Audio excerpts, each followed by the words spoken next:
Hey guys, Candida here, and this is the Kaytee Clean and Cozy paper with confetti. I think this paper is so fun and colorful, and not only that, it's got odor control. It's time to clean out the guinea pig's cage, and this does a great job at keeping the odors under control. My son just came in and couldn't believe how the guinea pig cage doesn't stink. He was really surprised by that, and I really think it's all about the clean and cozy. This is the pet bedding. And not only is it 99.9% dust free, but it's also super absorbent. So when I get it out, I just simply break it up into the bottom here to give him some nice bedding. And it really does break apart well. So you can see here, I just kind of come in and I want to fluff it up.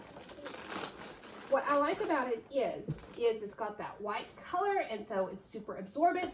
And I can tell on the places that the guinea pig has went potty.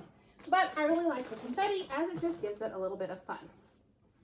Guinea pigs are super fun for the kids, and so I just really like this. So once I get it in place, I can just spread it out, make sure it's a nice even bed. Because it's white, it's easy for me to see when the guinea pig has went potty, and I can simply scoop out that place and replace it. Overall, we've been extremely happy with this Kaytee bedding. It's been a great addition to the guinea pig house. So I hope you found the review helpful.